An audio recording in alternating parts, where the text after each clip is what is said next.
Trump says he's willing to get Vladimir Putin and Volodymyr Zelensky face-to-face, but at the same time, Russia continues to attack Ukraine with another round of drones just last night. Let's talk about what's next in this conflict. Harry Kazianis, the president of the National Security Journal. He's up late with us tonight here on the Final Five. First of all, Harry, I feel like it's been forever. It's great to see you again, my friend. Good to see you, man. Let's talk about what we've seen this week. It was certainly pretty extraordinary, one, to see President Trump and Vladimir Putin side by side, but then you had all of these world leaders at the White House just yesterday. Do you think, I mean, there's all these mixed messages out there. Do we think that we're close to some sort of resolution here?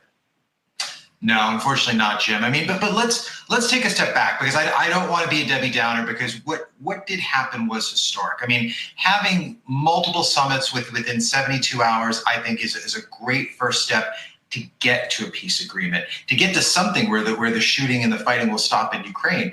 But I think it's going to take at least a couple months for us to get there. I think the Ukrainians are not eager to give up any territory.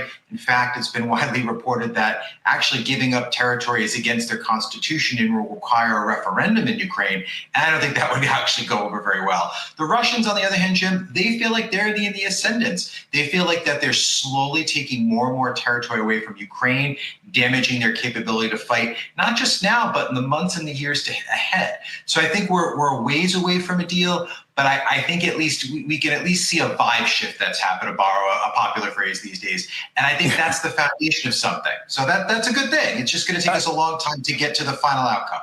But as we get past these summits here, we also saw another round of attacks, which, again, this is war. This is how war operates. They're not under any obligation for a ceasefire at this point. But there's been talk about, whether or not they're moving away from the idea of a ceasefire, what sort of resolution they come to. And as you mentioned about ceding territory, that has been a red line for Zelensky, just as much as allowing Ukraine to join NATO has been a red line for Putin. So does a happy medium exist between those two things? I mean, I think if we look to history, there is some examples where we could get to some form of peace, just a form of peace, Jim, that maybe nobody likes but willing to accept. I mean, we've talked, me and you, a lot about Korea, North Korea. We could end up seeing a Korean-style peace when it comes to Ukraine, where both sides take 6 months to a year, maybe longer, to sign some sort of armistice, where you have a demilitarized zone, where there is some sort of international troop presence in Ukraine to try and keep the peace. But neither side recognizes each other's territorial claims. They recognize brute power. They recognize the force on the ground. They recognize that it would be very hard for either side to dislodge the other from present territory, and they have to grow to accept those facts on the ground. Now, that's going to take a lot of convincing even to just get to that point. But if you look at the political realities of both sides, how neither side really wants to give up an inch, a truce and an armistice like we have in Korea that has been sustainable for decades might be just the only path to getting to peace. It would be a tense, frozen peace, but it would be peace.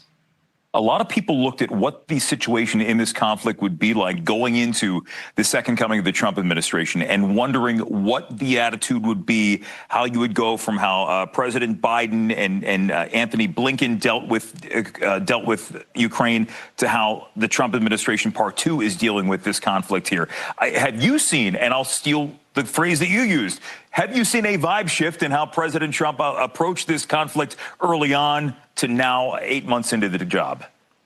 I do. I mean, taking the politics out of it, Jim, just for a second, I think for President Trump, I think he understands that just unlimited American arms, unlimited American money, but also too unlimited European money and arms isn't going to be something that can bring stability to the situation.